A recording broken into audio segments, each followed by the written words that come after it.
We'll talk about that.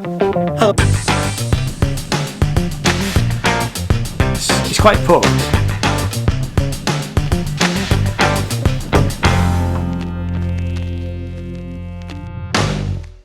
Hello and welcome, my name is Ian and this channel is all about music and art, and in this series of videos we've been looking at what is happening regarding the music streaming in the UK. The UK Government's Digital Culture, Media and Sports Committee have been looking into the ways that streaming platforms and large record companies manage payments to songwriters, musicians and performers. And on the 15th of October 2020, Parliament published a news article stating that the Digital Culture, Media and Sports Committee were going to inquire into the impact of the streaming on the future of the music industry. This article stated that the inquiry would consider whether the government should take action to protect the industry from piracy in the wake of steps taken by the EU on copyright and intellectual property rights. Now, I knew that some high-profile musicians and music industry types were going to be giving evidence to the committee. And the first of these meetings was on the 24th of November 2020. And it continued through December into January and February of this year, 2021. Now, these were long meetings lasting over 3 hours. So what I've done is I've edited them all down into shorter videos, and you can find a link to all the previous meeting videos in the description down below. I've also created an introduction for each section, and if you want to, you can skip straight past those bits to the questions by clicking on the timestamps. Again, all of this stuff is in the description. So in this video we'll be looking at the second session from the 10th of February 2021. I thought it was worth providing a short background to the witnesses giving evidence in this session. First we have Graham Davies, who is the Chief Executive at the Ivors Academy, and Horace, who is General Secretary at the Musicians Union. I couldn't find out very much about Graham Davies, the CEO of the Ivors Academy. It seems like he's had the internet scrubbed of his history. So I'll tell you a little bit about the Ivors. The Ivors Academy was formerly the British Academy of Songwriting Composers and Authors, and is one of the largest professional organisations of music writers in Europe, and exists to support, protect and campaign for the interests of songwriters, lyricists and composers. It represents music writers of all genres, from songwriting to media, contemporary classical to jazz, and has approximately 2,000 members. It costs £96 a year to become a member. Horace Trubridge is the General Secretary of the Musicians Union, and he began working at the Musicians Union in 1990 as the Music Business Advisor, and becoming the union's London officer in 1997 and Assistant General Secretary in 2003. In 2017 he was elected as General Secretary of the Musicians Union. All sessions were chaired by Julian Knight, and the complete list of committee members and relevant links are in the description down below. This recording is made in agreement with the UK Parliament's terms and conditions, which state that I cannot alter the video or audio in any way. I can't use the material for satire or use it on a website or social media platform that promotes, encourages and facilitates illegal activity, or encourage hatred and antisocial behaviour. So here is part 1 of session 2 from the 10th of February 2021 into the economics of music streaming.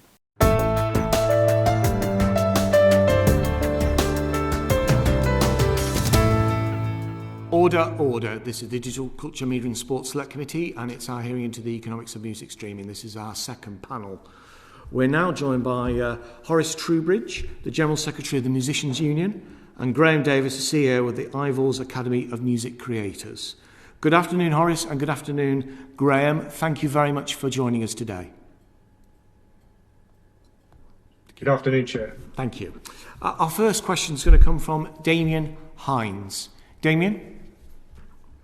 Thank you, Julian. And we start with Graham, and to ask the question, the 30% of revenue that goes to the streaming platform itself, which is twice as much as goes for the song.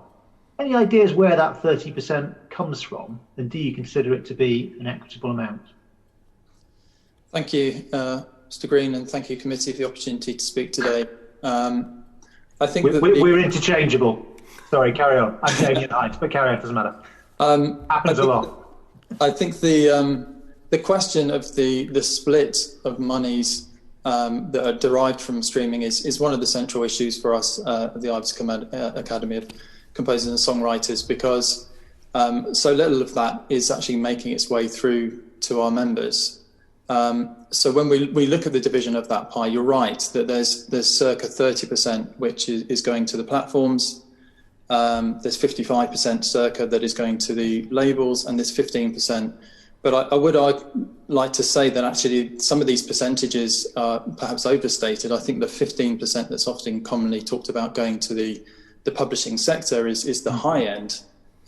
You know, I know of or been told of deals of say 12%. So I think in terms of the 30% that you're talking about, we should recognise, and I think it's come up on previous discussions, that the streaming services really have done a fantastic job of creating the new market that we have, which has returned huge value to the industry and is growing over the next 5 to 10 years significantly. So I think it would be true to say that streaming services have, you know, costs. I think that they've taken on a lot of the marketing and promotional activities that once were the domain of the record labels, who would record, market and distribute content.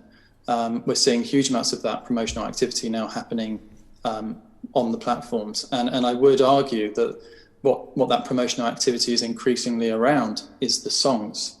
I think we're seeing, you know, many people now commenting that streaming is a song economy.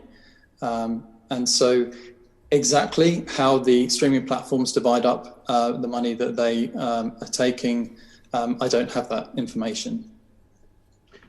So, I mean, you could say that streaming has saved the record industry from piracy. And on one view of the world, the record industry and all the different bits of it are so incredibly grateful to it as to give it this enormous slice of the revenue. I mean, my question was, do you have any sense of whether the 30% is reasonable? I mean, in the circumstance, when you say they're taking on all this marketing effort, I mean, I would imagine the record labels might slightly disagree with that, as they are building the equity in the acts. So I mean, do you, and by the way, the industry is also kind of subsidizing effectively those streaming services' growth through their free service. So why does all the attention go on how the 70% is divvied up and whether or not that is considered equitable, rather than whether actually the 70% should be more like 85% or 90%?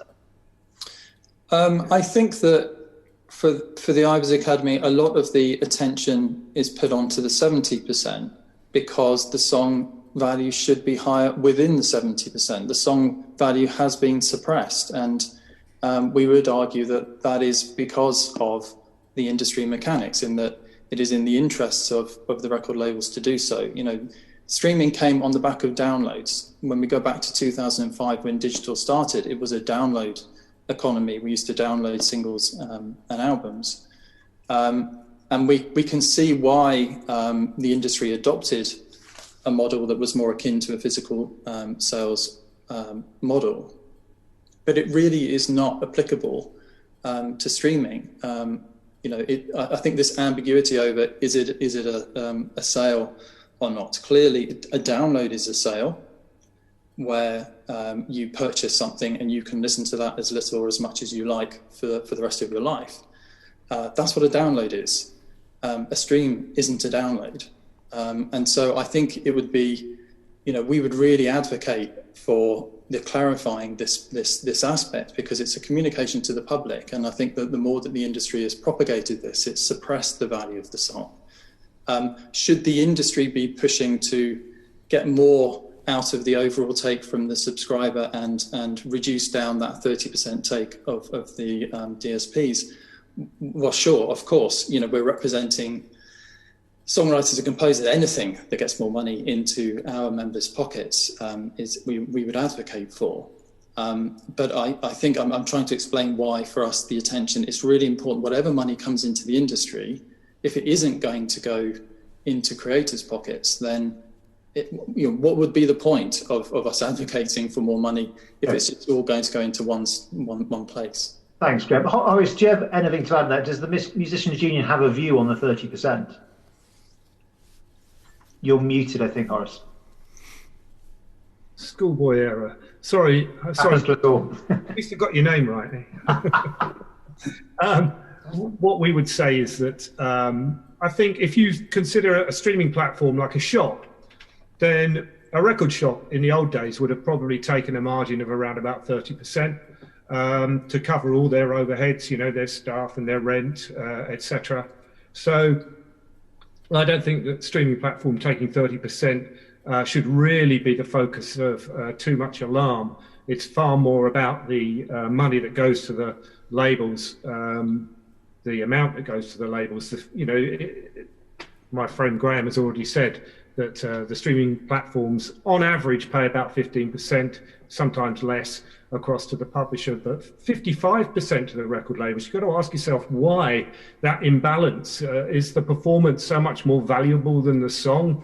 I'm not quite sure that it is. But sorry, Horace, to pull you back. Can we just stick on the 30% for a bit? Because I get the fact, and we spent a lot of time in this inquiry talking about how the 70% is divvied up. I want to home in on the 30%.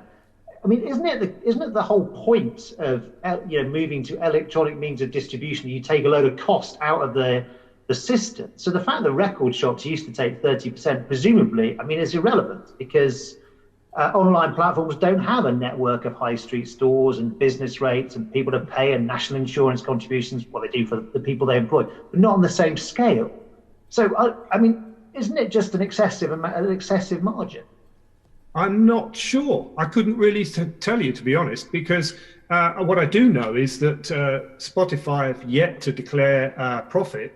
They're still not in profit, but I think that's largely to do with the fact that they invest in new markets all the time.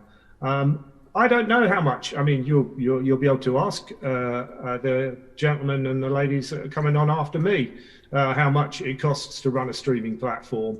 But because I've been in the industry a long time, I guess I look at the streaming platform as just another way of getting music to market. But Graham's absolutely right. It's not a sale. It never was a sale. It's a communication to the public. It's like modern radio, basically. I'm also interested. So we heard in the last panel that a stream comes in at about a penny a time. Do we know, as an industry, how much it used to be for a typical 99p single, or indeed for a download? How many times on average that got played?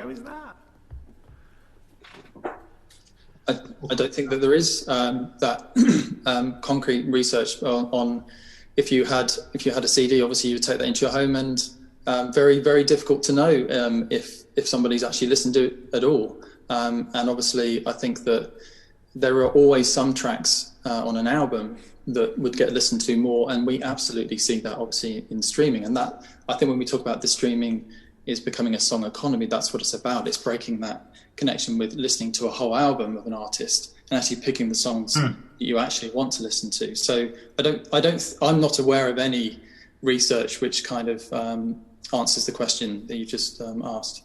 Or to answer a different but related question, do we know how much the typical punter used to spend on music and how much they spend now? I mean, we know the global total revenue is increasing, but a lot of that's to do with new consumers and opening up new markets. Do we know on a like-for-like basis in a key market like Britain how much cash there is, if you like, available from the typical music-loving buyer now compared to 10 or 20 or 30 years ago? I don't have those figures, I'm afraid. I think that anyone who subscribes to Spotify and pays the equivalent of about 120 quid a year to do so is probably someone who is paying more than the average person would have paid for physical music in the past. But I have to keep emphasizing the fact that it isn't like buying music. It's not like, if you want to buy music, I still buy albums, I still buy CDs. If I want to own something with the music on it, I do that. But I listen to Spotify, I subscribe to Spotify because I like the convenience of it. But I'm not buying anything that I listen to. I'm just listening to it like I listen to radio. Yeah, sorry, Horace. I'm just trying to get a sense of whether in the round, you look at it in total, is, the whole music producing, ecosystem, is there more money available to go to that now than there used to be? Is it being divvied up in a more equitable way than it used? That's been at the heart of this inquiry. But just, is there more or less? I'm not sure anyone's really told us. Does anyone know? Okay, well, let me say this. I was in a band back in the 70s. And when you played live in the 70s, you played live to promote your recordings, because you could make a living out of your recording. You could do. Even if you weren't hugely successful, you could still make a living out of recordings. And you can't really make a living out of recordings anymore unless you work for a record label. Okay, well, that's an interesting and important answer, but to a different question. It is as they say on Twitter, genuine question. Do we think anybody actually knows whether the total amount of remuneration coming into music from the buying public is higher, lower, or the same as it was a couple of decades ago? As I understand it, the BPI are moving into a position where they are starting to get as much money from recorded music as they did during the boom during CD sales. They took a terrible cold. But that's partly from growing new markets, I think, Horace, isn't it? More punters. I think that it's possible that it is about that, yeah. And again, the platforms have got a lot to do with the success in taking music into new platforms, into new markets. Okay, look, finally for me, we talked a lot in the last session about safe harbour and user uploaded content. I just wondered from both of you, if you just to get it on the record, if you could say what, from your perspective, are the particular issues created by that part of the market, starting with Graham.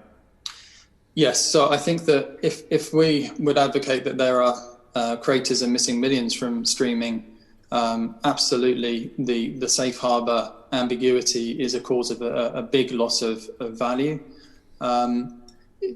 Just to put it on the record, as was stated in the previous panel, this value gap is the gap between what YouTube should be paying and should have been paying from the start, or what would be paid for fully by a service like Apple Music. And this ambiguity has given rise to an under-licensing of YouTube. YouTube has had a license from the music industry pretty much from the start, but it's not been a full license. Sort of 5 years ago, I worked on some papers which were trying to define why this was such a problem. And I think was expressed, it does have an impact on competition in the market. If entities like YouTube are benefiting from parasitic growth, it's growth where you're not paying for the full inputs that you should be. And then that's really sort of having a chilling effect on other competition in the market. And I think that we've talked a lot about how we all want to grow the revenues into the industry. Yes, the $9.99 fee, or yes, more streaming services or more competition. Well, it's absolutely essential that this safe harbour is addressed. So just to be absolutely clear, the chilling effect that you mentioned includes presumably both holding back the $9.99 and holding back the efforts, if you like, to restrict the free part of the offer. That's absolutely. Right. Thank you. Horace. Yeah, we absolutely would like to see the safe harbour provisions looked at, and we would like to see YouTube paying what the other platforms pay for the wonderful music that people download from it or stream from it. But I would have to say that for us, we're supporting the rights owners in those in that lobbying to get the safe harbour provisions changed and the value gap closed. But it's kind of like difficult to give 100% support when we know that money will still, the most of it will be going to the rights owners and not to artists and writers. If we would much prefer the record labels to turn around to us and say, okay, support us in closing the value gap, and we will make sure that we give you a greater share of what we get. That's what we want to hear. And then we could give wholehearted support to what they're doing. It just feels like what we're doing is we're saying, yeah, they should have an extra 10 quid so that our lot can get an extra 10p. Thanks, Horace. Jem. Thank you. John Nicholson. Thank you very much, Chair. Mr. Davies, could I start off with you? Who do you think gets cheated most out of the current system? Thank you for the question. I think that the creator is cheated most. And the reason for saying this, if the Ivors Academy represents songwriters and composers, so I'll talk to that audience, and Horace will talk to the performer perspective of the music creator. The songwriters, as we all know, they invent the music. You don't have a recording, you don't have music without the song. And I think we've heard a lot about how the recording side of the industry is investing in R&D and A&R and talent. Well, songwriters are often overlooked here in terms of the work that they are doing. Songwriters have to sustain their careers, they have to pay for their studios and their equipment and their time, and they have mortgages just like anyone else. And often all of that time that they are spending developing artists, creating master level recordings, will only get any compensation if there's a royalty. And that royalty is often now having to be split across multiple writers, because it's a common position that the songwriter will give away shares in the song copyright to artists. So you can have 5, 10, or even we hear of 15 writers on a song. So the royalty is going to be split up, into a lot of different parts. And I think that without constantly referring back to the suppression of the value of the song, when a songwriter royalty is paid through a publisher, 80p of that does go through to the creator. And there is PRS and collective rights management in the publishing side, where at least 50% of the PRS royalty will go straight into the creator's bank account. So in answer to your question, those that are suffering most from the current arrangement, who see the least of the money, would absolutely be the music creators. And I think that this inquiry is being very well received by our community, because there's an increasing lack of trust in the system, understanding where monies really are going, because we're hearing about huge amounts of money, but where are those monies going? What's the transparency on that? And I think that's feeding through into consumer trust eroding as well.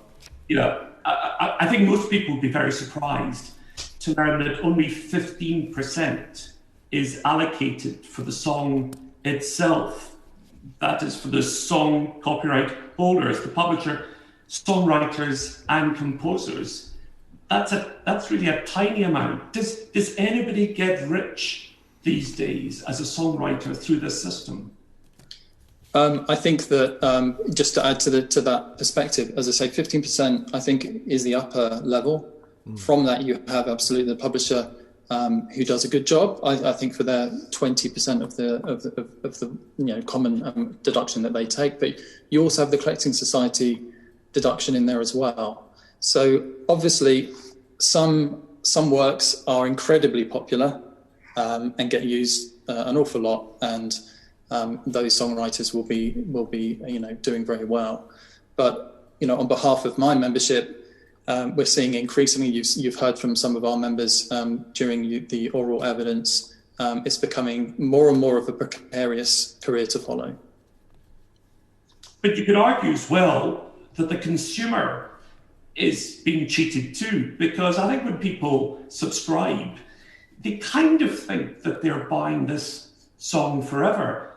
My house is full of CDs and records, 33s and 78s, and they're mine, and I can play them whenever I want. But I'm kind of conscious that I've got this addiction to Spotify now, and I've got to keep feeding it. Yeah. Because as soon as I stop paying my subscription, it all vanishes into the ether. And we often talk, and we have talked in this inquiry, about how cheap Spotify is, and probably too cheap, given that it's not giving enough money to the composers and the performing musicians. But at the same time, it's a very imperfect deal for the consumer, isn't it? It's just renting, isn't it? That's all we're doing, we're renting. Probably most consumers don't really think about that. I agree. In this room, I have a wall of CDs, tapes, and even video. And I think that all consumers have the same feeling, and that, or at least maybe some of us of a certain age have grown up with that purchase, and actually buying a piece of music was more than just acquiring it. It was actually, creating a connection between you and your favourite artists and that music, and it's an identity piece. Obviously, I think new generations are coming, and all they know is streaming and user-generated services, etc. So I think that the consumer perspective, I think, is increasingly getting used to streaming as the main source. We did a YouGov survey last year to actually understand, and start to understand what consumers think about where their money goes. And I think it's a real concern that consumers really are not aware how little of their money goes to the artists and the songwriters. Before I move on to Horace, can I ask you one final question?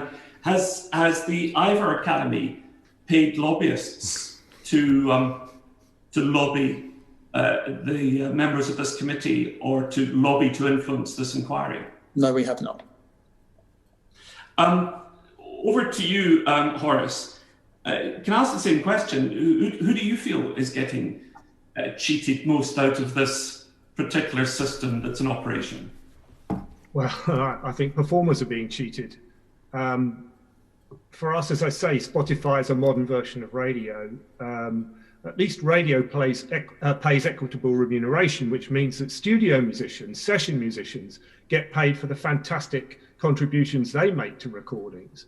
Streaming doesn't pay anything to studio musicians. A studio musician could play on a track that becomes the most successful recording in any year and still only be paid £120 for their session, and no more money apart from that for all the different streams that might occur on all the different platforms. When the right for equitable remuneration was introduced for musicians, it was a fantastic lifeline.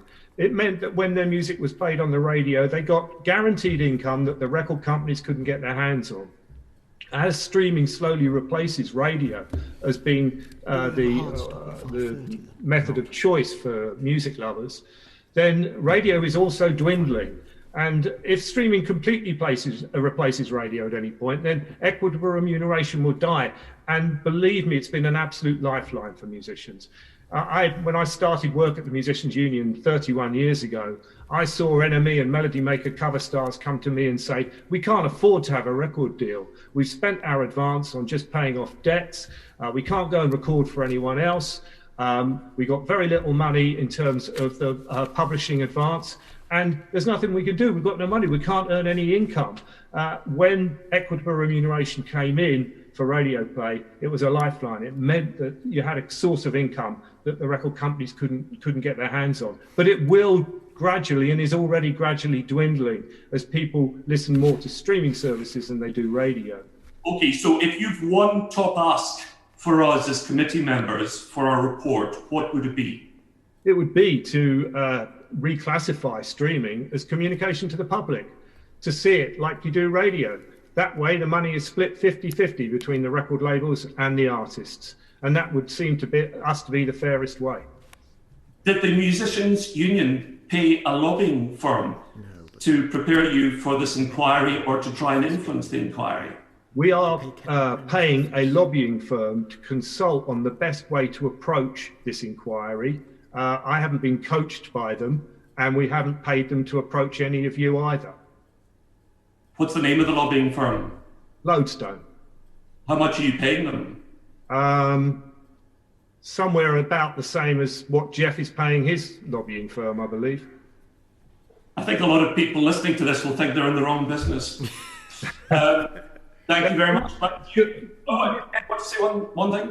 Mr. Nicholson, if I could please come back in. This is so important to musicians that if I didn't hire a lobbying firm and we don't get any progress with this problem, then in years to come, people will say to me, why didn't you do that? Why didn't you try absolutely everything? Because an opportunity like this only comes along every now and again. And if we don't do something to make sure that artists and session musicians are properly rewarded, then our industry will wither on the vine eventually.